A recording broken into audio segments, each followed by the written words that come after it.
I love making fun of bad media, puts a big smile on my face, grinning from ear to ear. But very rarely will you catch me double dipping into the communal salsa bowl and insulting the same thing in multiple videos. Usually if I'm making fun of a horrible movie or show or video game, I'll make one video on the topic making jokes about why it's such an odorous pile of dog shit, and then move on from it. It's like a one-night stand. We share a night of fiery passion, and then we fist bump each other, I tip my fedora, say thanks for the good pussy madam, and we both go our separate ways, and that's the end of that. That concludes the evening. But in very rare circumstances, I'll make multiple videos just ranting about how trash a piece of media is. And that is reserved for the most exquisite of stinkers this world has to offer. And brace for impact, because here comes the cold water, Star Wars fans. Unfortunately, I'm putting my hand back in the cookie jar here. We're double fisting on this topic because The Acolyte has absolutely shocked me with just how bad it continues to be. It was only 5 days ago I conducted my investigation to find out whether or not The Acolyte is the worst Star Wars show that's ever been made, like a lot of people were claiming it is. And my findings as of 5 days ago are obsolete now. The data is archaic, it's antiquated. Because episode 4 just dropped, and at the time episode 3 was the newest. And while I agreed The Acolyte was bad, I still didn't think it was worse than Book of Boba Fett, which is perhaps one of the most boring things ever produced in the history of our species. It'd be more stimulating to just listen to your fucking English professor farting into a walkie-talkie for a 2-hour Zoom meeting. It's so boring. And it has one of the worst scenes in television history with the Vespa chase scene that I reference all the time. That scene is so bad it should almost be considered criminal. Like, charges should almost be considered for whoever pitched that idea and then actually executed on it. It's a terrible show. I'd rather watch a 45-minute argument between my parents debating whether or not they should get a divorce. That'd be a lot less painful than sitting through a single episode of Book of Boba Fett. Point is, I still thought that show was worse. But now that episode 4 of The Acolyte dropped, I now see this has the potential to definitely surpass it in being the worst Star Wars thing ever made. It's shocking that they keep finding new ways of not only boring me, but also making me feel insulted for how stupid they must think the audience is that's watching it. And by the way, I wasn't even planning on watching this. I was more than content just dropping it after episode 3 and not really going back to it. But then I saw a headline saying that Kathleen Kennedy was saying that the low Rotten Tomatoes score of The Acolyte isn't normal, and then apparently went on to imply that it's because the majority of Star Wars fans are males, and since The Acolyte has a female lead, they weren't receptive to it and then just not liking it because of that. Which I always think is a very interesting strategy to immediately blame the audience when something is failing. Now, of course it is true that there are certain weirdos out there that are going to hate something because a woman is in it in a prominent role. That does exist. But I would argue that's not the majority of consumers of a product, because if that was the case, the Fallout series would have flopped. But the Fallout series is beloved. That is the most recent example I can think of. It was literally like 2 months ago, everyone, including myself, was raving about how good the Fallout Prime series is. It's a great show, and it is a female lead there. And boy howdy, let me tell you, hooey, if you thought the Star Wars fandom was male-dominated, your eyes would pop out of your fucking skull at the sausage fest that is the Fallout fandom. You haven't smelt what The Rock was cooking if you think Star Wars is male-dominated fandom. Fallout is very, very heavily skewed for a male audience, and yet the Fallout series, which has a female lead, did extraordinarily well and reviewed very, very well. Now again, like I mentioned, there were absolutely some glue-eating, diaper-shitting, crack-smoking weirdos that really did take a very serious issue with it being a female lead in their Fallout show.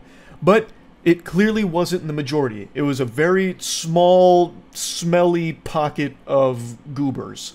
And the show did very well. So I don't think you can just point the finger at that for The Acolyte flopping. I really don't. But anyway, I plopped my cheeks down back on my throne of swamp ass to watch episode 4 because they seem to really believe in it. So I thought, okay, is it about to start popping off? When does it get good? Are we about to enter into like the fucking golden age here of The Acolyte? So turning on episode 4 was a big mistake. It's the most boring episode so far. And also the one where I really feel like somebody else came in and wrote this without ever having watched the previous 3 episodes. And what's crazy is this had the easiest layup of all time to just be like a good episode. This has a Wookiee Jedi in it, Cal Naka. Everything Wookiees have ever done on screen in any Star Wars medium has been fucking hype. And a Wookiee Jedi in Star Wars, like, is there an easy recipe for success? And do you know what they do with Cal Naka here? Do you know what his role in this is?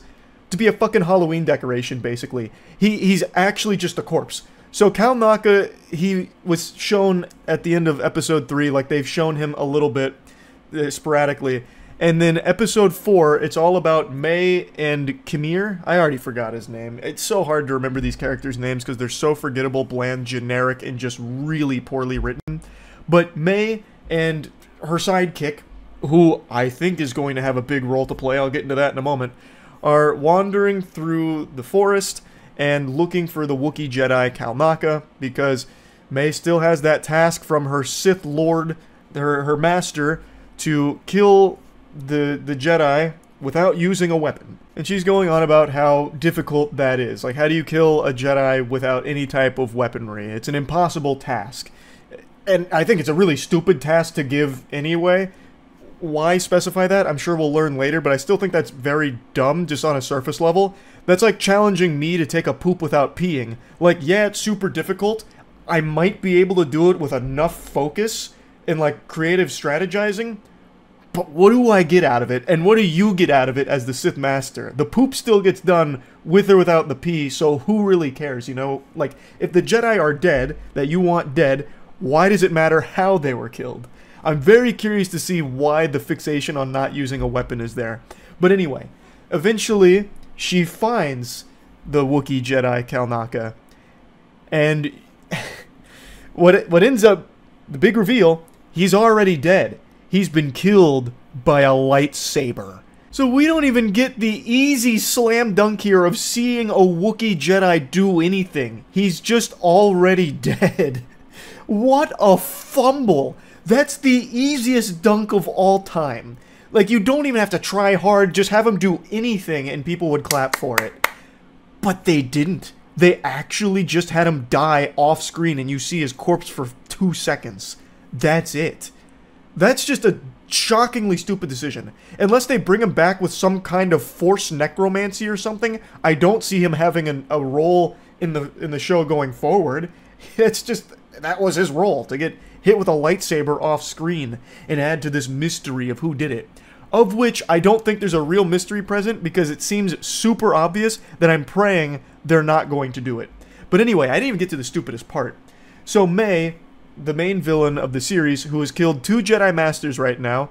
She had a great fight scene with the first Jedi Master in episode 1 with the bar scene. It's a great fight, which is a really, like, narratively it's a stupid fight, and how the Jedi Master dies at May's hand is pretty underwhelming. But the fight is very flashy, it's choreographed very well. As I have said since the last video I made, the action choreography in the show is pretty good. Like, I like the fights a lot. You know what episode 4 has none of? Fights. You know what episode 4 has a lot of? Nothing.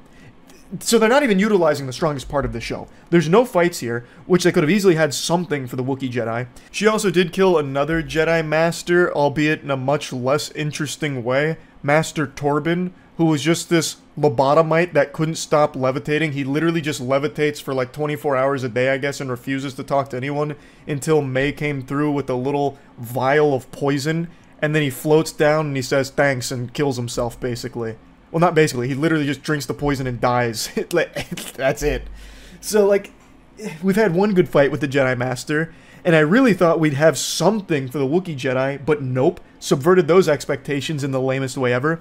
But the stupidest part is, May has killed 2 Jedi Masters, and in the middle of the forest here with Kimir, she decides to, like, booby trap him. So she strings him up with, like, this trap where he's now, like, hanging upside down, and she says to him that now that she learned that her sister Osha is alive, she's going to turn herself into the Jedi. That's the stupidest fucking thing I've ever heard. This comes out of nowhere, mind you. May has spent 16 years as a villain, and assumedly been working with this Sith Lord for most of that time. And now all of a sudden, she learns Osha is alive, which I feel like she probably would have learned at some other point if she did any research at all and into any of the Jedis that she was hunting. She would have learned that Master Soul, which is one of the 4 Jedi she's tasked with killing, was the teacher to Osha. Like, that's publicly accessible knowledge in like the Jedi Order, I feel like May, given her endless resources, I suppose, with the Sith Lord, would have absolutely immediately spotted Osha was alive because she is one of the registered Padawans to Master Soul, one of her targets. Like, I feel like there's no way she didn't know that, but I'm reading way too deep into it. Like, my thinking cap is on when it should be off. I'm watching a Star Wars show, I guess. I'm going way too hard on it. But anyway, she learns Osha's alive and then decides her plan is to turn herself into the Jedi. And Kamir's like, well, that's fucking stupid. You know they're going to, like, lock you up forever. And she's like, no, I know something that they want to know about the Sith Lord, the Sith that's training her. I have information they're going to want, so they'll take it easy on me. You killed 2 Jedi Masters. Like, you can't just, like, that's not something you can just wash your hands of and they're just going to, like, pat you on the back and be like, all right, hey, you gave us good info. It's okay you killed these 2 Jedi Masters. All is forgiven. All's right in the world. Like, I don't know how you could be that dumb. Like, how can you be that stupid? There's no way. That is terrible, terrible writing. And it comes out of nowhere. It comes out of actually nowhere. Because keep in mind, May is the reason Osha and her were even separated in the first place and why she thought Osha was dead. Because when they were kids, in episode 3 with the flashback scene, May says to Osha's face that she is going to kill Osha. Because Osha wanted to leave and join the Jedi. So May sets the entire fucking building ablaze and leads to the death of her entire family and everyone else there. That was May, the psychotic plan that she hatched as a child. And now all of a sudden she's like, oh, my sister's alive. This changes everything. I'm going to turn myself into the Jedi because my loyalty is to my sister. That's one of the lines she says verbatim. Her loyalty is to her sister. You tried to fucking kill her. You literally not only tried to kill her, but you ended up having a hand, at least, in killing everyone else around there with that fire. Like, what do you mean? Where is this coming from? I don't know if this is something that's going to be explored deeper into the show or not, or if I'm just supposed to accept that tonal shift in the character motivation, but I don't even know how you can flesh that out. Like, I don't know how you can make that make sense. I don't know. You just pull it out of your ass. But anyway, the episode concludes with the Jedi, including Osha. I think it's 6 Jedi, including Osha and Master Soul. They track May using this special gopher. It's like this weird little animal that they feed or have sniff a piece of the Wookiee Jedi Kelnaka's clothing. So he takes like a huge huff of the fumes there. Like he chloroforms himself with the Wookiee scent, and then they start tracking Kelnaka because they know that's where May's going. They eventually encounter May. She's inside the ship with Kelnaka's dead body. And while they're outside, the Sith Lord floats down. And the red lightsaber comes out. And then Osha is right in front of him, and he force pushes her away, and then all 6 Jedi charge at him. Awful battle plan. These are some of the most highly trained killing machines in the galaxy, and the best they could do is like basically fucking sleepwalk at this Sith Lord that's now presented itself. Keep in mind, this is the first time they're seeing a Sith ever. Like, they are thought to be extinct. This is a huge deal. And the best they do is, like, lightly jog at him with their lightsabers drawn, and he force pushes all of them away. Credits roll for episode 4. Now, I did see a lot of hooting and hollering about how this breaks canon, because in The Phantom Menace, they were all shocked to learn that Sith were still around in any capacity. But since this was going on, and there's clearly a Sith that they have now seen, they would have at least had that knowledge, you would think.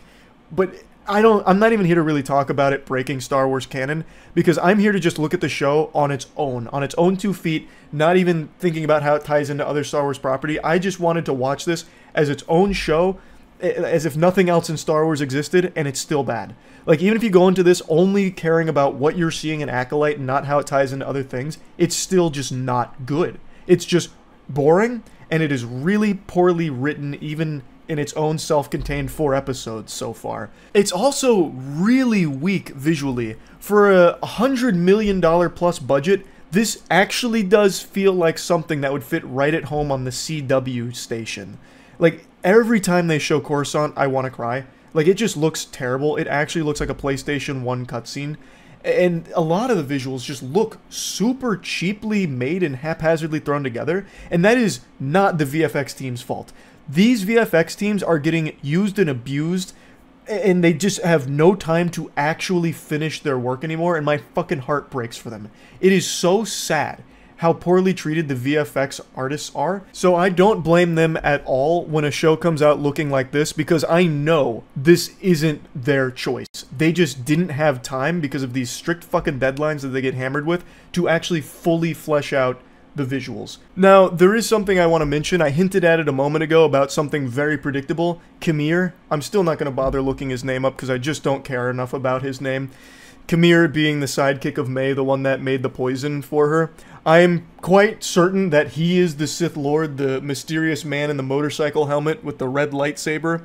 I think they are making it very obvious that he is a lot deeper than we're being led to believe he is. He's not just some goofball that May is traveling with, who also happens to be indebted to this mysterious Sith Lord.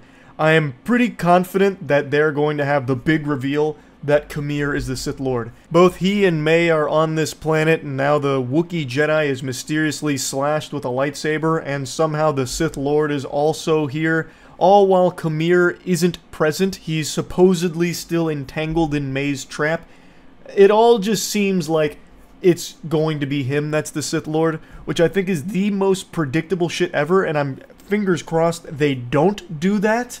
That would be so embarrassing if they actually did, because it's so obvious. That would be really, I mean, I guess that'd be fitting for the show, to be fair, but still, it would still feel so lame. I just wanted to put that out there. I think that's the direction they're going, but I'm hoping it's not. But yeah, I just watched episode 4, and I just had to talk about it a little bit more here. Now I'm committed to just finishing the show to see how it wraps up. Like, I'm really wondering where they're going to try and take this, because right now it's just not good. Like, it's really not good at all. But at least the fighting is good when it's there. Episode 4 had none of that, unfortunately, but when there is fighting, I do like it. Whoever's working on their action, like the action department here, the choreographer, they are carrying. They're putting some actual passion into it, and I appreciate it. Hopefully the next episodes are only action, because that's the only thing this is getting right.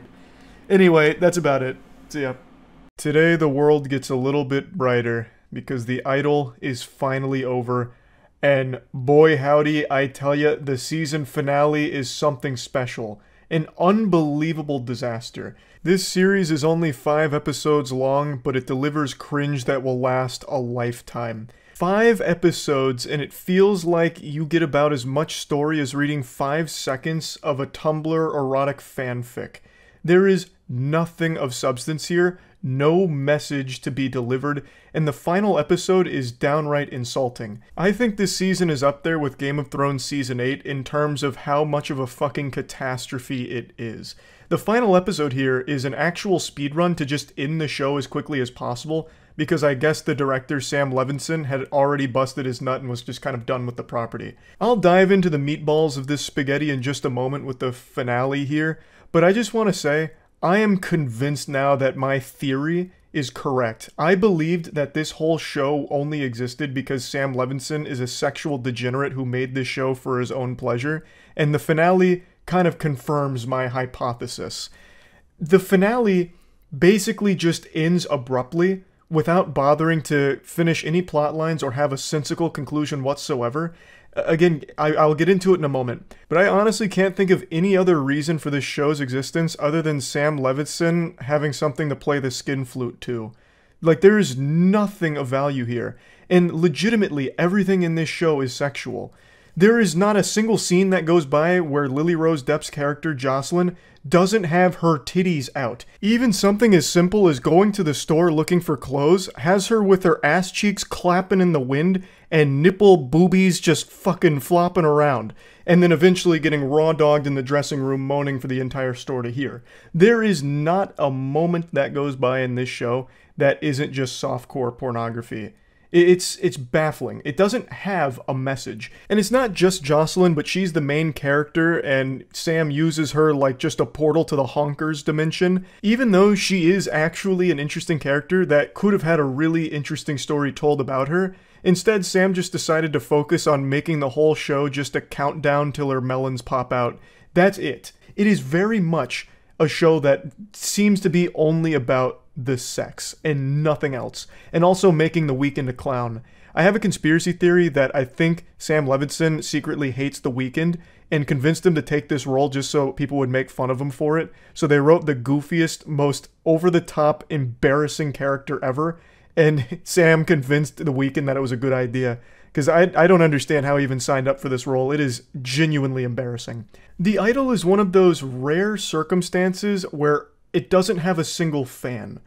Pretty much everything ever will at least have a couple of people pumping their fists defending it from people that didn't like it, but not The Idol. The only group of people I've seen defending The Idol are actual porn-addicted coomers and not much else. And them ejaculating over the show, I wouldn't exactly call a great defense for the show being good. And that's really it. And I understand why, like, that's the only people stepping forward to go to bat for the show, because that's really all the show is. It really does kind of boil down to, well, looked like it was just softcore pornography after all, and there was no real story here. This is one of just the very exceptionally rare circumstances where pretty much everyone comes together to dislike the same thing equally. So I guess The Idol works in that regard. It's like a unifying moment for everyone on the planet to laugh at this fucking abomination. But now, let's get into the finale. So I've made a video going over pretty much everything up till this point, so I'm not just going to recap everything, but let's just look at the finale and all of the sins that it commits. It pretty much just changes everything and abandons every plot point that it's built up over the season. Not that there's very many of those to begin with, but they do like a 6 weeks into the future thing, and every single character is completely different now. Everything has changed, and they just kind of fill you in a little bit on what's happened, which I think is always such a lazy cop-out, but I'm getting ahead of myself. Between episodes 4 and 5, we saw that Jocelyn fucked her ex to get back at Tedros for manipulating her. That was her ultimate revenge, and Tedros was outside of her room drinking and crying, listening to her cheeks get clapped. So that's kind of where episode 4 wrapped up, and episode 5 picks up with him in like a coke-induced trance. He's basically just a fucking lobotomite wandering around, like short-circuiting because he's on so much coke and so goddamn loaded.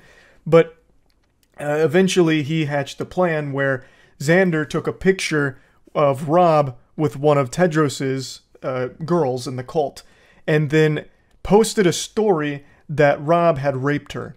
So episode 5 starts off with Jocelyn's best friend learning that Rob is being accused of rape because Xander framed Rob for Tedros.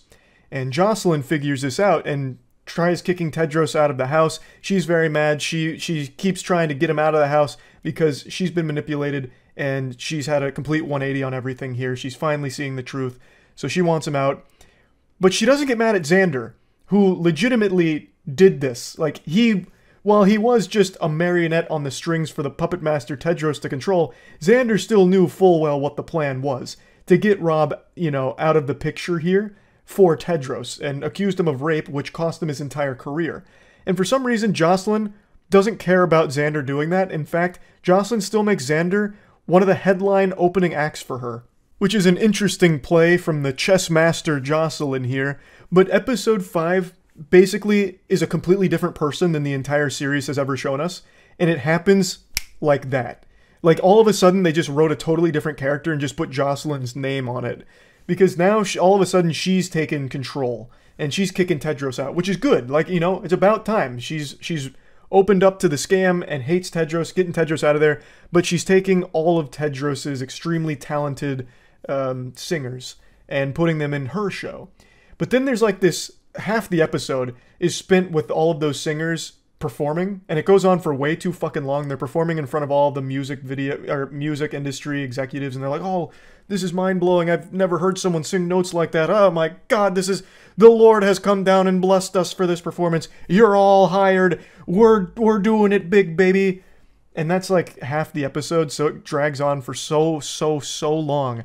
But during these performances, there's a scene where the older lady is talking to Tedros, and she's like, I know Jocelyn didn't do this. This is you, Tedros. Didn't you? And she's like fucking slapping him awake because he's fading into the shadow realm from being so high.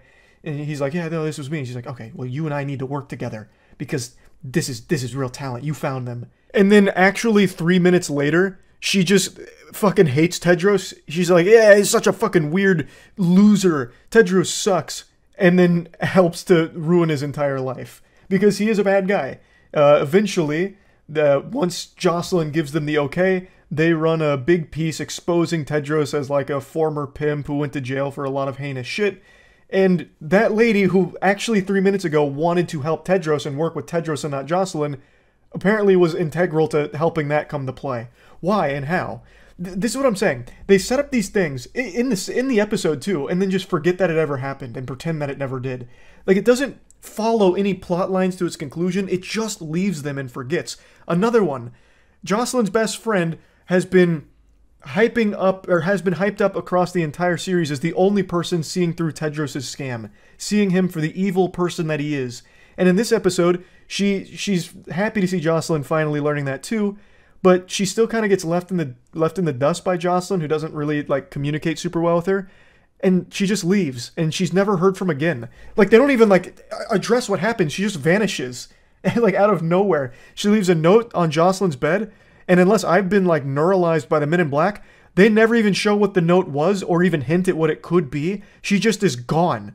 Like, actually just left this corporeal dimension out of nowhere without doing anything. So her entire existence in the show was meaningless. She did nothing by the end. Nothing that she did contributed to anything. It's actually just shocking. Like, me explaining this episode sounds like the ravings of a mad lunatic.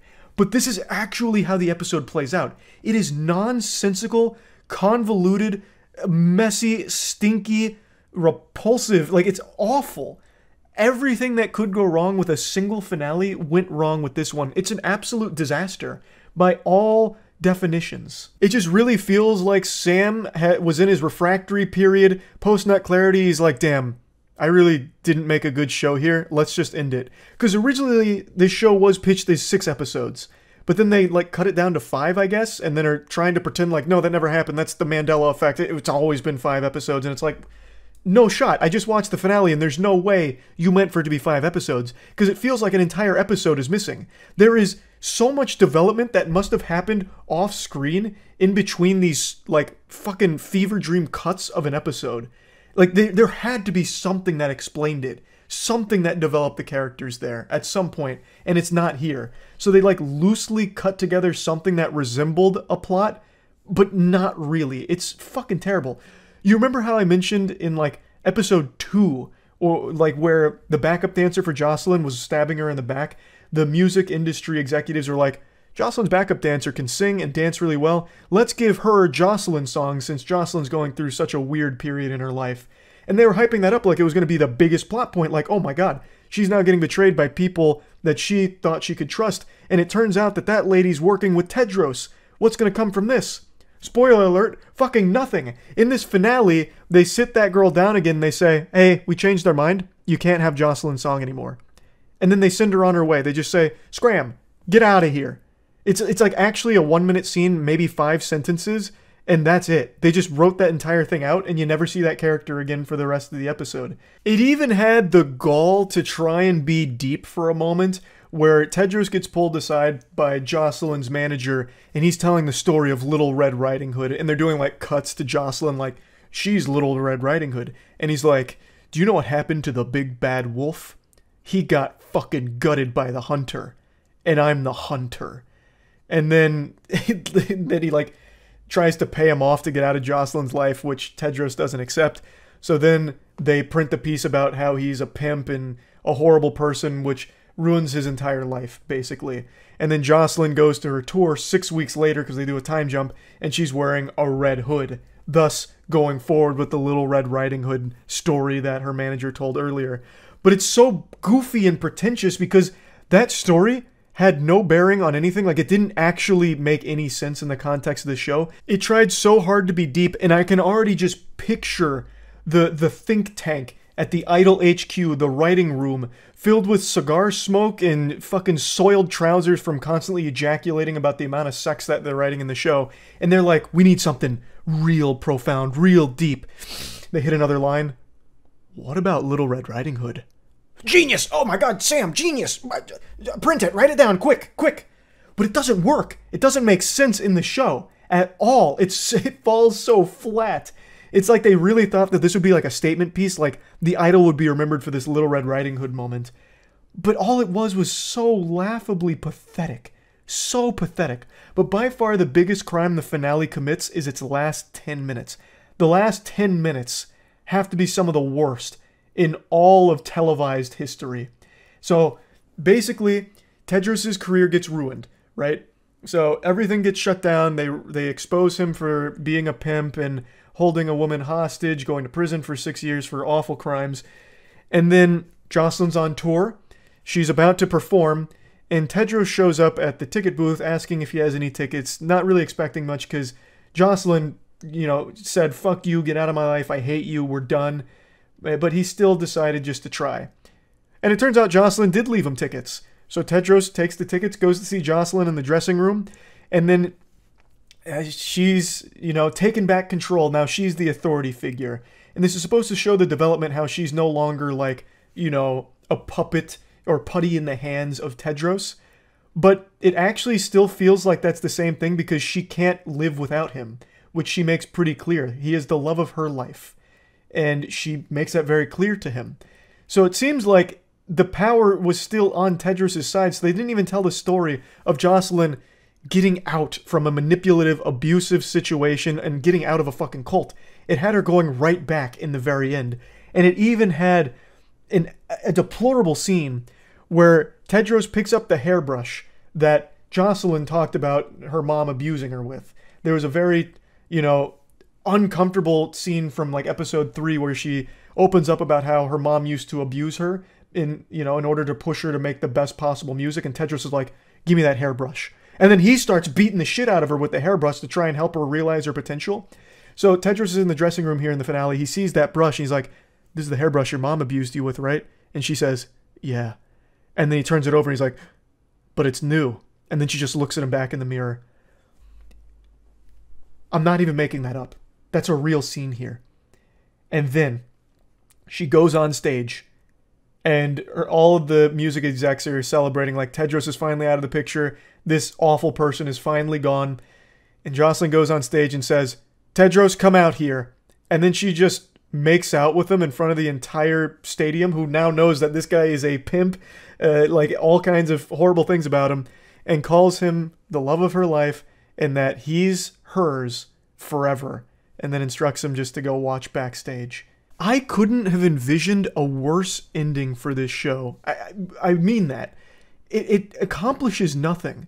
It doesn't deliver any message at all. And in fact, the only semblance of a message that it does deliver is a very disgusting one. Jocelyn never breaks free from the mind control spell of Tedros.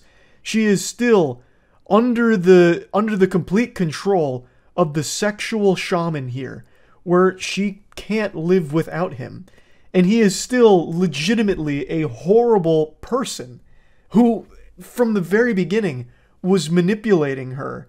And she still invites him openly back into her life to share the spotlight with her. It's just baffling. If they wanted to write it where it's like a complete flip, where Jocelyn's the one in control now, then they really missed the mark. Like, dreadfully. She did have a moment where, like, she is the authority figure and kicks Tedros out, but then they don't commit to it and just bring Tedros back. Like, and he hasn't changed.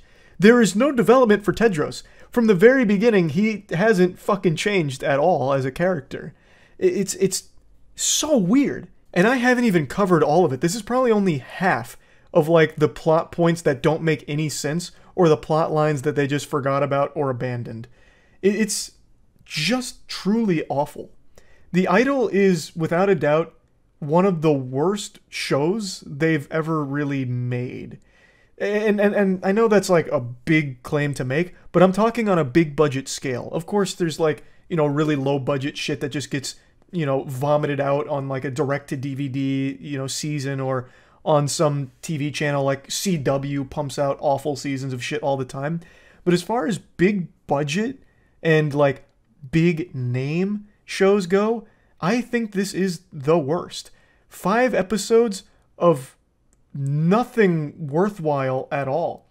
Nothing even remotely coming close to even resembling something of value. It's horrible. The only audience that could ever really appreciate it is just people that are there to watch porn, basically. That's it. That's the whole show. It's so bad. But yeah, I mean, I finished it. The season's over, which is nice. Now we don't have any more of the idol, which is a good thing. I don't think they're getting a season 2. That's for damn sure.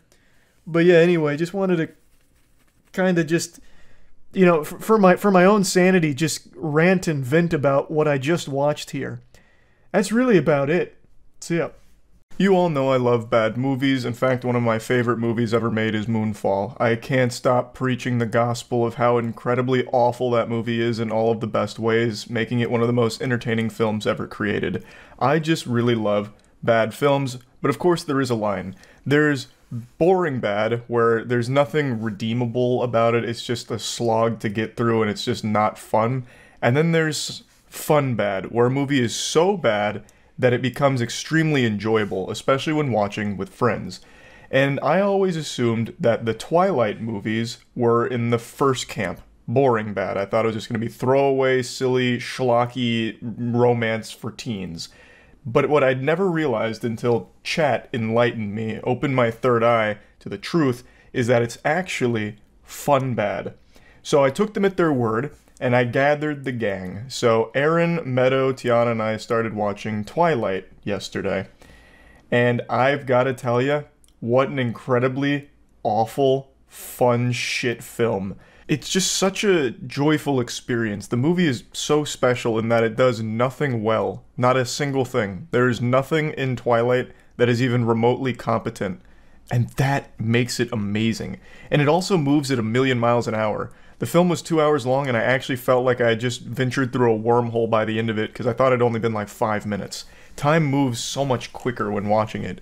It's so impressive in how shittily unashamed it is with its production here.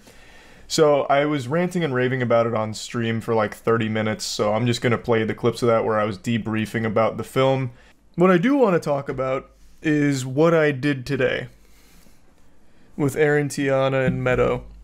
And it's something I said I'd do on stream a couple weeks ago. We're doing a Twilight marathon. I've never seen those movies, and I always thought they'd be boring shitty, but after chat convinced me that there were some outrageously stupid scenes that make it fun bad, we decided to take the plunge. We only watched one of them today. Holy fuck. I cannot believe those movies were as popular as they were. It is mind-bogglingly awful. All of the romance actually feels like AI generated. Edward, I don't even know where to start, honestly. There's so much. The movie moves at a breakneck pace. It's like 2 hours long, but by the end of it, I actually thought we'd only sat down for 10 minutes. It was crazy. So, Edward, it's like he's like an animatronic, but he only has 2 settings, which is hateful and stoic, and nothing else. Like frozen solid and angry. So like he'll come up to Bella and he'll be like, "Fucking love you," and then he'll like kind of push her and she falls, and he'd grab her and be like, "Watch where you're fucking going." Like, it's so weird. Like, he literally keeps coming out of nowhere just to like say something almost romantic, and romantic I'm using super loosely. Like, the romantic extent of his talk is, "You smell good. I like your smell, and I can't read your mind."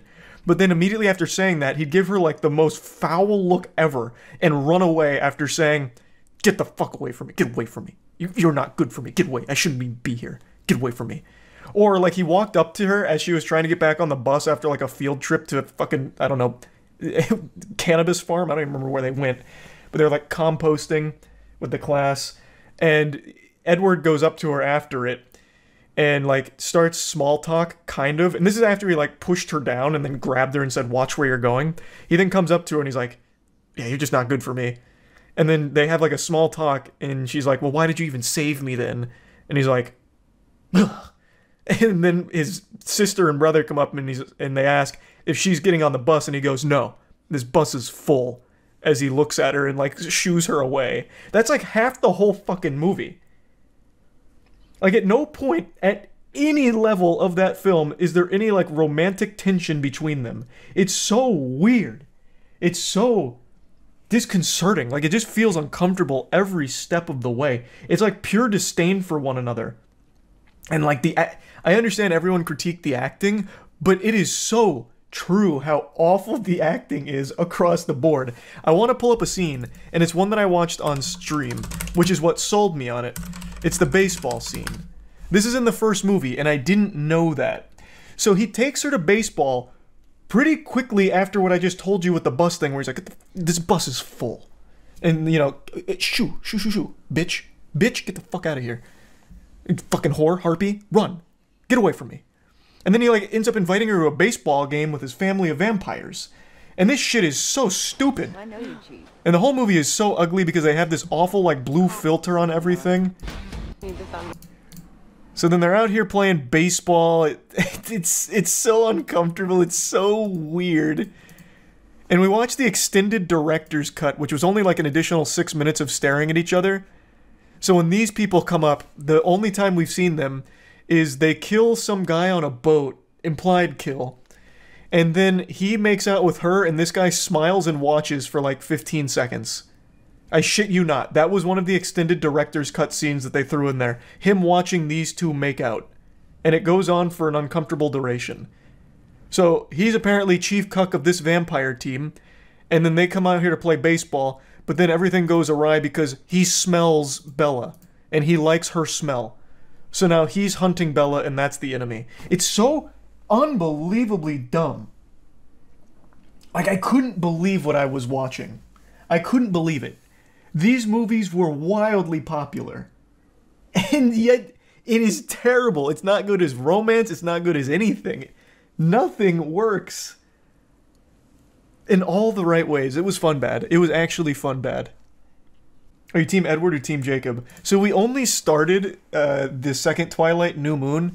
We're 40 minutes in, but Aaron fell asleep after 20 minutes, so we decided we'll just postpone it till tomorrow and pick it up again. We'll have to rewind it to catch him up.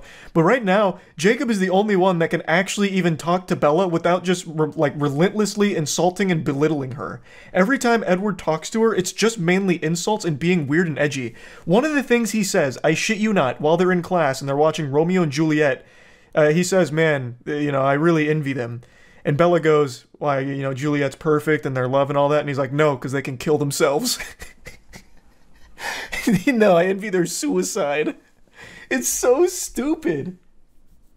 And that's like half of his lines. So yeah, we finished the first one. The second one's already off to a crazy start.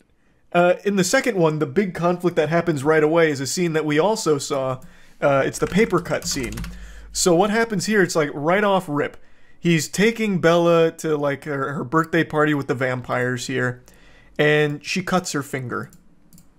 And Jasper, this guy who's in a state of perpetual Vietnam flashbacks, sees the blood after she cuts herself on the present, and this guy just has a fucking breakdown. So he, like, charges her.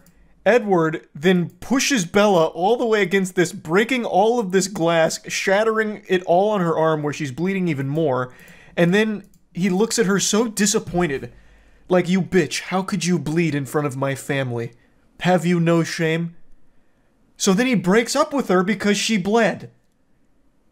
The logic being, I guess he wanted to protect her because she bleeds. I am so drawn into the lunacy of this franchise. I had no idea it was like this. I thought it was a standard romance, like absolute garbage, throwaway schlock. It is so special in how unapologetically, nonsensically stupid it is. It doesn't even do the romance right. Or at all, for that matter. And there's 5 of these bitches, too. There's 5 Twilight movies. Maybe that's the reason they're so popular? I don't know. I remember people, like, really losing their goddamn mind about how romantic it was. Like, 50 Shades of Grey was Twilight fanfic. So people got really into this series. And I don't get how. Like, even the... I'll pull up another scene real quick. Even the introduction of Edward is so uncomfortable and weird. Because it's all about she's stinky. Or, well, actually the opposite of stinky. Her aroma is intoxicating. So she walks into that cliche was 100% accurate. But man, I had no idea what we were in for. It is so good in all the worst ways. The third video's description. This is the part where Edward wants to bite Bella's face off and drink her blood in science class. Hot. Like I said, we're only one movie deep. Aaron fell asleep mid-second movie, so we're gonna have to pick it up tomorrow. I thought it was blasphemous that he fell asleep. I don't even know how he could, because it was literally non-stop nonsense. It might have just overwhelmed his brain and shut it off. Because like I said, the second one actually starts with her bleeding and Edward being super upset that she bleeds. So then he breaks up with her and they move. And then she sits inside for like 5 fucking months sending emails to a disabled email. Until then she goes to Jacob's place to fix up a bike. It's so dumb. Like, Bella has no reason to even like Edward. She immediately falls in love with him and becomes completely fucking obsessed to the point where once they break up, she has night terrors every single night for 5 months. Because they're broken up. But there was nothing Edward ever did that was anything resembling love. Oh, that's another thing! The sparkles. So, I had always heard the meme of like sparkle, glitter vampires, Twilight shit, garbage, not real vampires, not glitter vampires. I thought it was just an expression for them being like super silly and not intimidating, just really lame. They actually fucking sparkle. There's a scene in this movie where he's like, you're gonna have to see what I look like in the sun. I want you to see the real me. And I expected him to go in the sun and fucking melt and look like the goddamn thing from Total Recall that pops out of that dude's chest. Like, I thought he was going to be this repulsive ooze of a person. Like Deadpool without the suit on. He goes into the sun, he turns around and he's the same goddamn guy, but he has sparkles on his chest. I had no clue. It was a crazy plot twist. He's like, we can't go outside in the day or else people would see we're different. Because they're sparkling. So he's like, get on my back, and he gives her a turbo speed piggyback ride, and he's like, it's time you sin. Which at first I honestly thought he was just fuzzy. So I thought the thing was he had a bunch of peach fuzz and it was embarrassing. He couldn't grow real chest hair. But that's not it. He's sparkling. Did I teleport back to 2010 when Twilight was relevant? You actually have. You're right now in a fucking wormhole, a time vortex. Because I'm watching this franchise for the first time and I'm fucking blown away by how bad it is. It is shocking. I am absolutely loving it. Is it Moonfall level though? It's not Moonfall level yet, but there is 5 of these, so it could get there. It really could. And it's off to a great start to getting there. Because again, it has so much runway with 5 of these fucking things. What she says to her dad when she leaves is brutal. It was also a stupid plan. Yeah, at the end of the movie, like, once that guy smells her and she's like, and he says like, damn, that's a good stink. Man, that odorous Methodist is really, you know, driving me wild. They immediately recognize that he's going to track her forever. So Edward's plan was the baseball guy. Where is he? His name's like James or something. Yeah, James. So this guy sniffed her at the baseball game, and they're like, okay, he's going to track her forever now. He's going to be obsessed, which he was. So the plan was, in order to save her dad, Edward told her that she needs to like break his heart and leave the state. So she just drops like the hardest, like meanest shit to her dad, who's done nothing wrong. He's just been like this real sad, lonely dad. And she breaks his fucking heart. And Aaron made a good point. She could have just told him she was going on a field trip. Like, she didn't need to go that hard. She could have literally just said that she was going on a field trip. It was entirely unnecessary. I don't make love, I fuck hard. That I still think is one of the... I made a whole video dedicated to that line. I still think that's one of the best lines in cinema history. That's from 50 Shades of Grey, 50 Shades 3, I don't remember what it's called. 50 Shades Super Grey, the third one. Or no, the first one. It's the first one. Yeah, it is the first one, not the third one.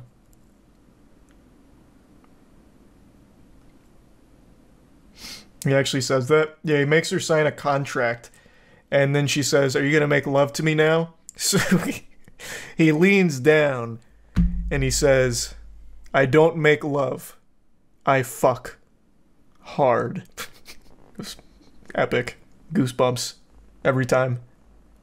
Also, it was super cute because Aaron and Meadow had Twilight shirts on today, so we were really in the zone. Aaron was rocking Team Jacob. Meadow had Team Edward.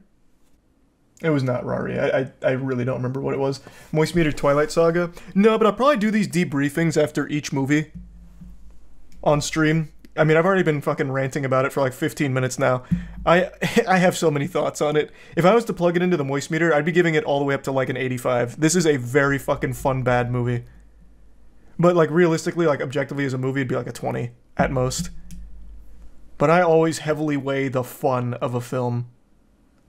That's what I expected, but it's not. Like, even their action scenes are full of entertaining cringe, like the baseball thing, or, when he saved Bella from that ragtag group of dudes who were, like, hustling on it. Audio? I don't want it to get, like, DMCA'd, because I don't know how that's gonna work with Twilight, to be honest with you. But you don't need the audio. That's the beauty of their acting. Their actions speak louder than words. Distract me so I don't turn around. Oh yeah, they're driving away and he's like fucking hyperventilating. And he's like mad at her. The entire ride, like, home, he's like mad at her for it. He's like, distract me so I don't turn around and rip their heads off. And then he just gets like real aggressive with her. And then they eventually both like touch the air conditioning and their hands touch. And then he gives her like the nastiest fucking look of all time. He's like, oh my god, fucking dare you, bitch. You fucking bitch. He's 109 years old. He's not 2,000. And also, his backstory is really silly. So, the whole story is the Cullen family comes from one guy, Dr. Cullen. I forgot his name. It's like Carlio. Something like that. And he's a doctor. His whole thing is he wants to help people. But if he can't save them, he turns them into a vampire to save them. And Edward was the first one back in 1918. But if that's really the case, and he's been a doctor for this many years, over 100 years now, he would have definitely had more than like 6 vampires that he'd turn. If his whole thing is, I'm saving everyone I can, he would have absolutely like turned 1,000, 10,000 people by this point as a fucking doctor. He's not gonna be able to save all of them. So who is he picking and choosing? Did you mention the scene where he asks her about Jacksonville, then she trips and he calls her a fucking idiot for tripping? That's what I was talking about. That's at the, like the hemp farm or wherever they went. I don't know. Where they were composting. That's what I was talking about. Like, I forgot the conversation was about Jacksonville, but he was like, he overheard her mention Jacksonville. He's like, well, what's in Jacksonville? And then he like kind of, I thought he nudged her, but maybe she just tripped. So she like loses her balance and like trips, and he grabs her and he's like, oh my god, look, can you look where you're going? Yeah. I mentioned that. I know what you're thinking. Charles, have you been drinking? Yes. Very astute observation. We did a BAC Olympics for the other channel today. Don't want to spoil anything, but I performed very well. Besides the point.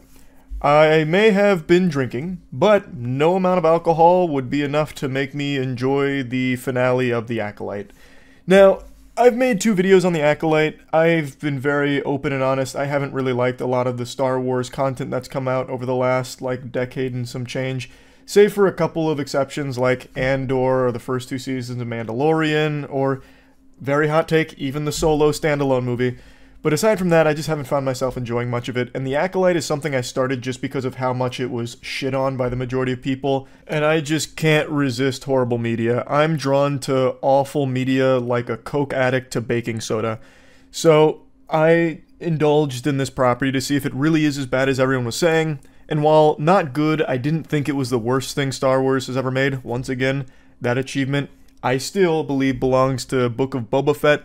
But now after finishing The Acolyte, I can say for certain, it still belongs to Book of Boba Fett. The Acolyte isn't good, but there are some things about it that I did like. And by some things, I mean really kind of just one thing. The action. I know there's a lot of people out there saying there's nothing good about The Acolyte at all, but I think that's just being exaggeratory for the sake of it. The action is probably the best since the prequels. Like, the lightsaber fights I actually found to be pretty hype. Now, of course, there's some goofiness to it, and yeah, you can kind of nitpick them, but they are flashy, they are fun, and I did enjoy pretty much every action sequence. Aside from that, though, there's not a whole lot else to like about it.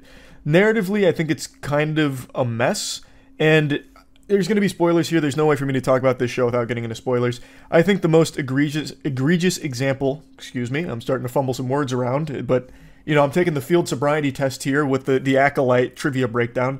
I think the most egregious example of lazy writing is in episode 7. So episode 7's this big revelation for the sins of the past, with the Jedi being bad and in the wrong with Osha and May and the cult of witches. So I don't even hate the whole Jedi bad thing that a lot of people are really starting to spit about. That doesn't bother me. I'm fine with that as long as you build it up properly and you make it make sense. Here it doesn't. So when the big revelation comes and they catch you with the fucking backdoor reach around like, here's the huge twist, it's very silly. So it turns out that Torben, the guy who was floating for like 16 fucking years, literally in suspended animation, basically just snoozing, acting like Zenyatta, and then May shows up and he decides to kill himself, drinking poison and thanking her for it.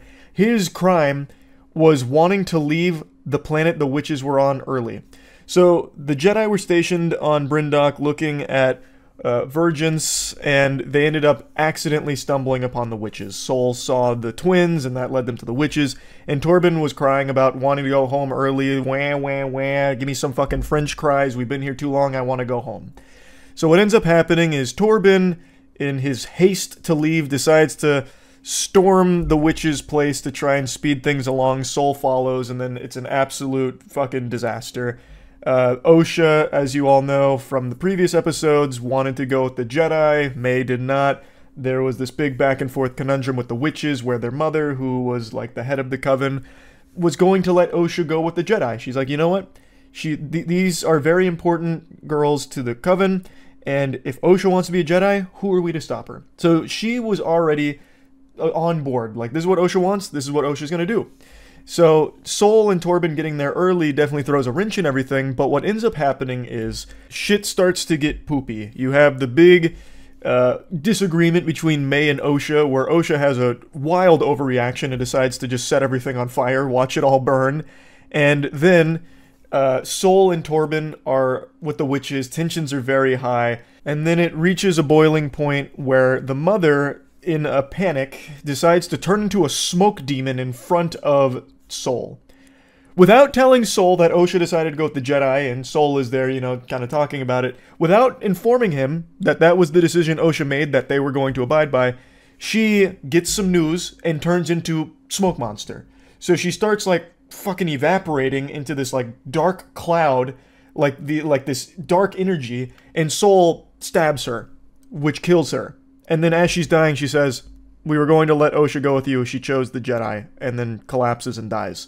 And that is the major shame of the Jedi. In response to her getting killed by Sol, the rest of the witches, I guess all of the witches, then decide to mind Jack Kelnaka, the Wookiee Jedi, and then, you know, they fight Kelnaka, and it ends with him being overpowered, and then all of a sudden, when clearing Kelnaka's mind, it kills all of the witches who, like, force-hacked into his brain. So they were doing, like, some kind of trance in order to take control of him, and when that was severed, when that connection was severed, all of them died. Like, all of them, apparently. It took, like, the entire coven to do that one stunt, that one little trick. So when that was broken, it killed all of them, and that kind of finishes that off, and then, of course, the fire. I shouldn't really need to explain why this is super stupid, but I'm going to anyway. Why would the mother not start the conversation with, like, hey, you know, we've got our, you know, disagreements, we don't see eye to eye, but Osha did choose you, and we're going to let her do that. Why would she instead fucking jump scare everyone by turning into a smoke monster in front of them without explaining anything? Like, Sol's not even in the wrong for reacting the way he did. Like, that could be perceived as a huge fucking threat to, like, everyone. Like, maybe even the twins. Like, oh, maybe the mom's gonna kill the twins because we're here and, you know, Osha might want to go with us. Like, she didn't convey any useful information. She instead just transforms into a cloud of smoke. Like, all she had to do was just communicate, and this whole thing could have been avoided. It also could have been avoided if Torben wasn't in some kind of speed run to get off the planet. I think that's super silly. So there were two very easy ways this could have been avoided if the characters were just thinking rationally. And that's, like, my big complaint about the series. The only reason things happen is because other characters were doing stupid shit.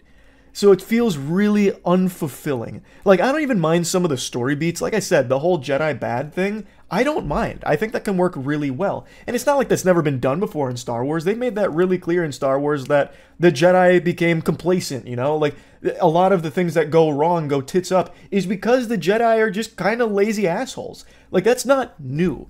But the way that they get to that in this series is just not very good.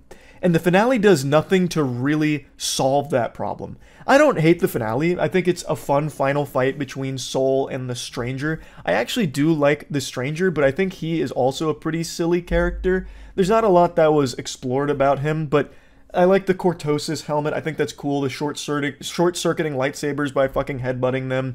And, like, him dual-wielding, like, the tiny saber and the big saber. It's flashy and it's fun. But if you really start to think about what the character has said, he's a goddamn goofball. Like, his whole motivation is, I want to do what I want to do. What is he, 6 years old? Like, what, he wants to play in a fucking sandbox or something without mom and dad coming out there telling him he's got to go to bed and brush his teeth? Like, what? Like, what? Who cares? That's stupid. That's a really dumb motivation. His whole thing is, you know, the Jedi kind of betrayed him. They don't really explain exactly how. I'm sure that'll be in the future if they do a season 2 or something. God forbid. But the only real information we know about him is his primary motive here is, hey, I got fucked and now I want to be fucking. And I don't want anyone to have any complaints about it. So he wants to, you know, be free to be himself and use his power how he sees fit. And he really wants to train somebody. This guy fucking loves being a teacher. And he's not the only one. Soul was obsessed with training the twins. Like, he really wanted Osha to be his Padawan. So much so that he ended up killing and leading to the death of an entire coven of witches. I think it's a little fucking over the top how obsessed Soul was with being, like, the master to these potential Padawans. So much so that he would be willing to do something horrible. And this leads to, like, the whole cover-up thing where after the events of this, they buried all of it so that way it wouldn't surface. But you didn't really need to. So, like, a thing that comes in the finale here is about, like, Soul thought he was in the right for what he did, and Osha pushes back saying, well, if you thought you were in the right, why didn't you tell the Jedi? I mean, that's a fucking slam dunk right there. That's checkmate. She got you with the scholar's mate. That's a great point. If you thought you were in the right, why even cover it up? And you covered up significantly more than what was necessary. If a big reveal is that Osha and May aren't twins, they're the same person, but ultimately that doesn't really matter because they are still two different characters in the show. Like, they're fundamentally still just twins, but regardless, they are the same person made from the power from the Virgins on the planet. Why wouldn't they just share that information with the Jedi? That wouldn't really implicate them in any, like, big crimes that happened on the planet. And also, a big thing is that Soul didn't reveal a whole lot because he needed May to be alive in order to convince the Jedi. Why? You could still have that work with just Osha. You don't need both of them, unless I missed a crucial component there. That just seems like actual mumbo-jumbo. Like, why do you need both of them in order to convince them that this is real? Like, you have Osha, who is the product of the Virgins. Do you need May too? Like, you could have still... Like, I don't know. It just was really dumb, and it felt like they kind of backed themselves into a corner on trying to explain why it needed to be covered up to the level that it was. And I don't think they explained it super well, because ultimately, it didn't need to reach that level. Again, I don't understand why he couldn't just share that information about the Virgins creating life here with Osha and not May. Really, a lot of everything that goes wrong in this show can be easily explained by the characters just didn't want to talk to each other. Like, it really seems like the characters have a huge apprehension with communication. Like, they just do not share information that would be extremely helpful for some fucking reason. And another really convenient thing that they bring out for the finale is a mind eraser, literally a Men in Black neuralizer. So the Stranger has the ability to just wipe someone's mind, which is an incredibly convenient ability. And then, of course, it then goes in to try and explain how all of this never really reached the point that it should, where people were aware that the Sith are back. And I really think the way that it gets to that is dumb too. But man, that mind wash, like the scrubbing of memories, was such an ass pull. I think that has been like established in Star Wars lore at some point. Like I definitely think I've read that. I haven't seen it, but I definitely think I've read it. But the way they bring it out here, I just think is so fucking stupid. And of course, it's not Star Wars without your favorite cameos blasting onto the screen to get people hype and just, you know, going ballistic seeing them. So the back of Yoda's head's there. A split second of Plagueis is there. But it doesn't do anything to make it better. It's just there to remind people of cool shit that Star Wars used to have. It's just so disappointing because I'm not even touching on like how it ties into established Star Wars lore. To me, that's not the most important thing. For me, it's about, can this show stand on its own two legs without Star Wars in it? Like, if this had no tie to Star Wars, would this be a good show on its own? And for me, the answer is no.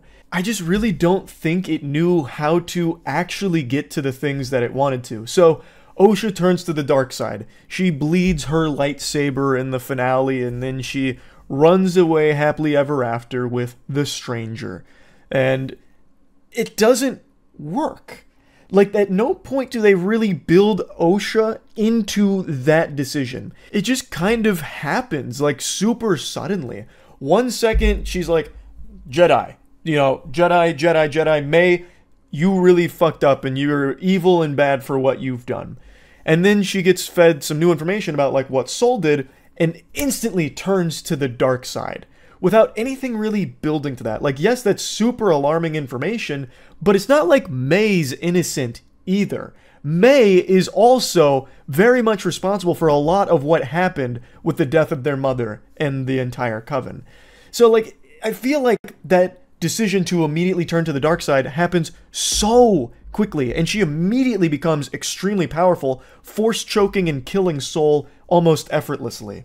Like, everything just kind of happens right when it needs to, immediately, without any proper build-up to it. So it just feels like fucking whiplash seeing a character change so quickly.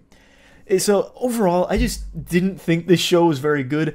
I still maintain that it's not the worst Star Wars show like a lot of people are saying it is. I still comfortably think that title belongs to the Book of Boba Fett. I think it hangs on to that prestige.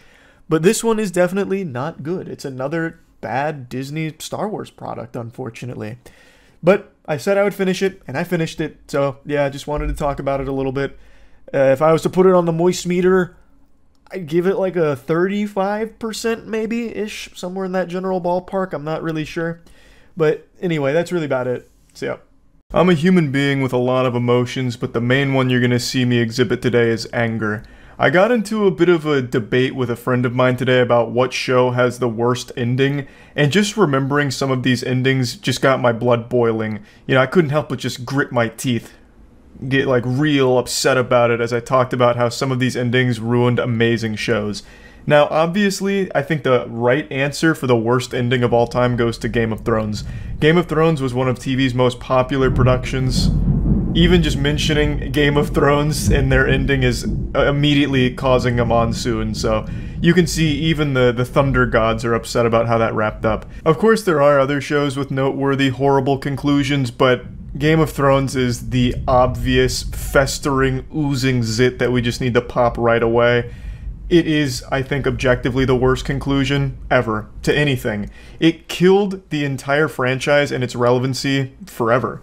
Think of other equally popular shows like Breaking Bad, which ended far before Game of Thrones, but it had an amazing ending, and Breaking Bad is still talked about constantly today. Whereas Game of Thrones, no one brings it up, except for Game of Thrones House of Dragon, and that's because it's brand new, but no one brings up anything about Game of Thrones anymore that isn't related to House of the Dragon. Like, it just doesn't happen because Season 8 was so horrible that everyone collectively wanted to forget it. We all came together as a society and tried to, like, hypnotize ourselves into believing that it wasn't real. Like a fucking Men in Black neuralizer trying to erase it from our memory. Even though Season 7 wasn't great either, Season 7 was when it really started to go downhill, but everyone huffed a lot of copium praying that Season 8 would redeem it. But instead it just publicly executed the franchise and Gangnam Style Fortnite danced on top of its corpse. It was disturbing how awful it was. Rest in peace, Game of Thrones. What's really interesting about it is there's an actual reason for why it sucked ass in the last 2 seasons and had a terrible finale. Like, you can actually pinpoint exactly the cause, the catalyst, for this eruption of shit. And it's because the showrunners, D&D, D.B. Weiss and David Benioff, had just landed a Star Wars deal where once they finished Game of Thrones, they'd be working on Star Wars. And they were so excited, like kids on Christmas morning, they got Star Wars, that they decided to, you know, throw away Game of Thrones. You know, they were done playing with that toy, put it back in the toy chest so they could move on to something cooler like Star Wars. So HBO offered them more seasons to wrap up the series, but D&D decided they didn't want that. They decided to speed run it, and that's exactly what we got. A rushed, putrid pile of puke. They just vomited a bunch of nonsense and haphazardly threw it all together. It was like me back in high school trying to finish a writing project I hadn't started and get it all done the night before it was due.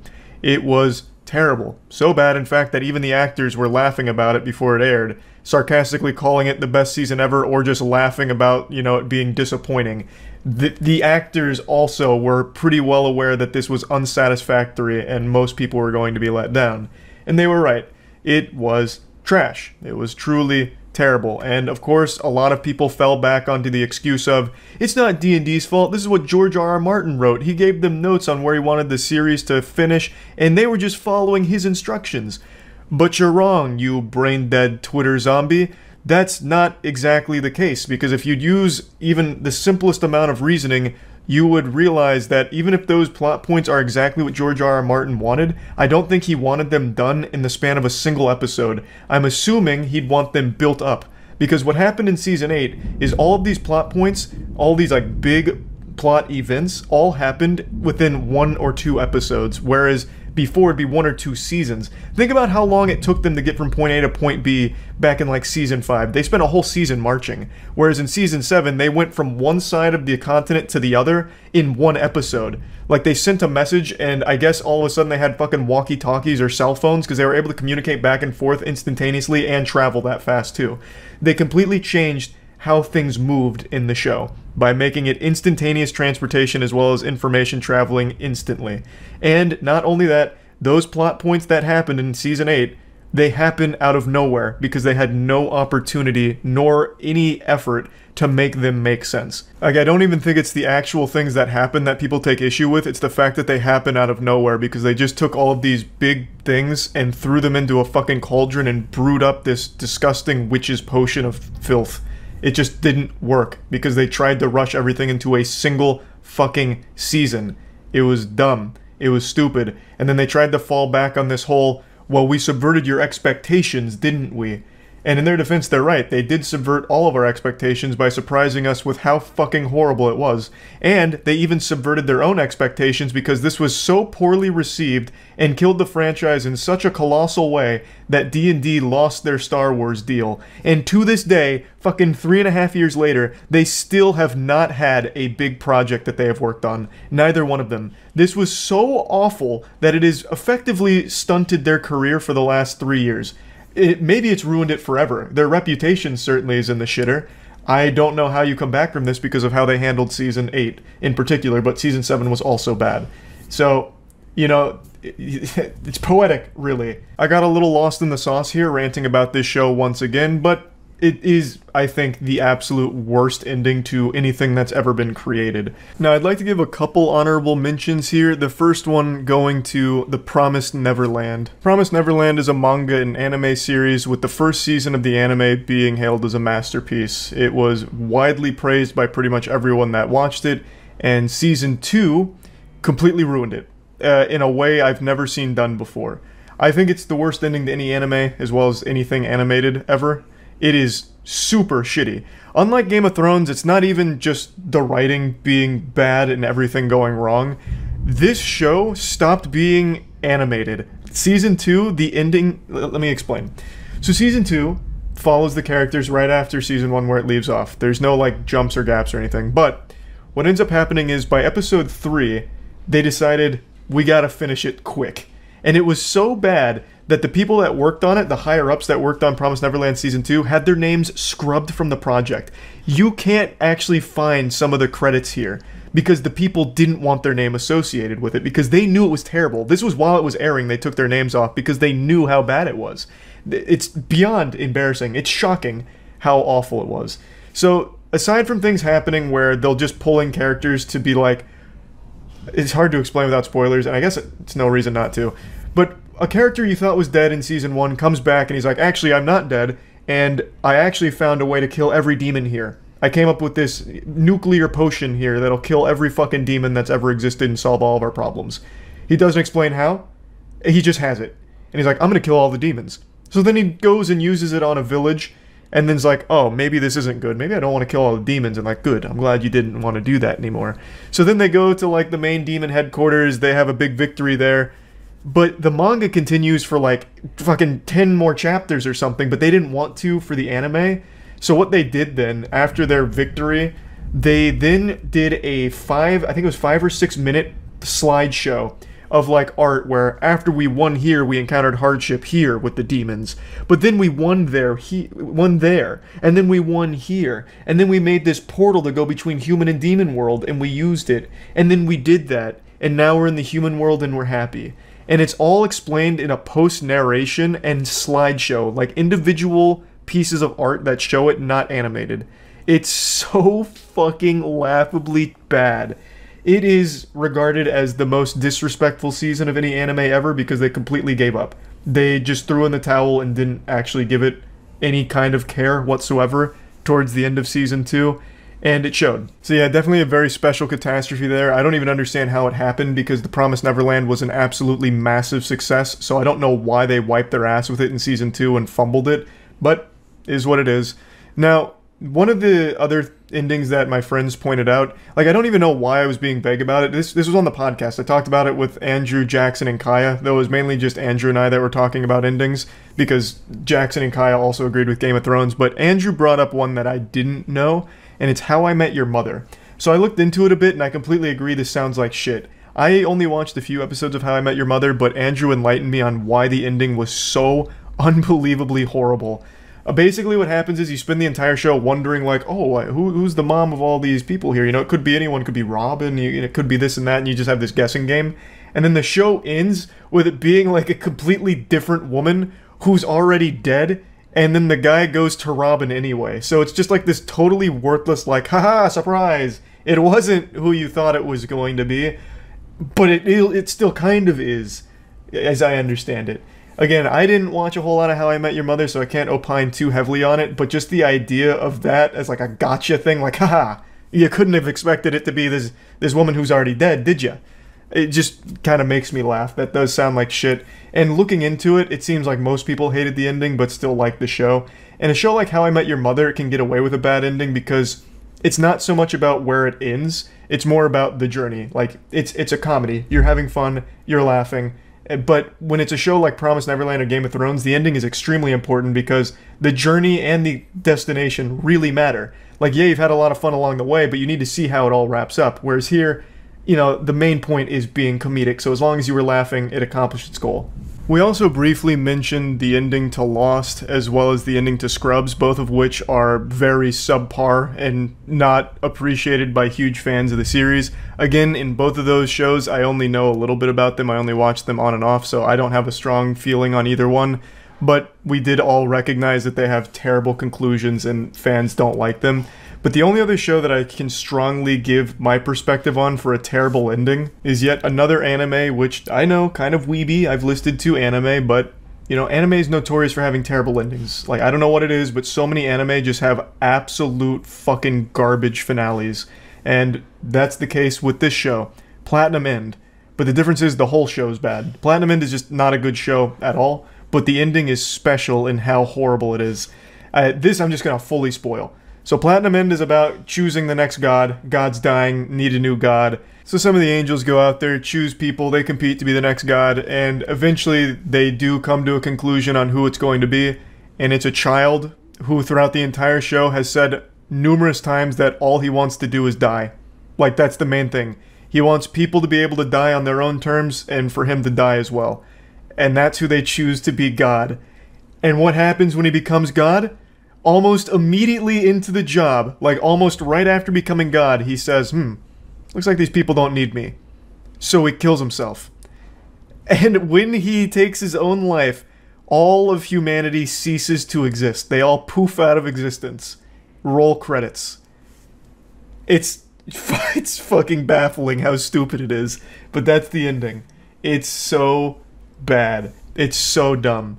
But the whole show's terrible, so it's not like it ruined a good show or anything. The whole thing was horrible, and it just had an even worse ending.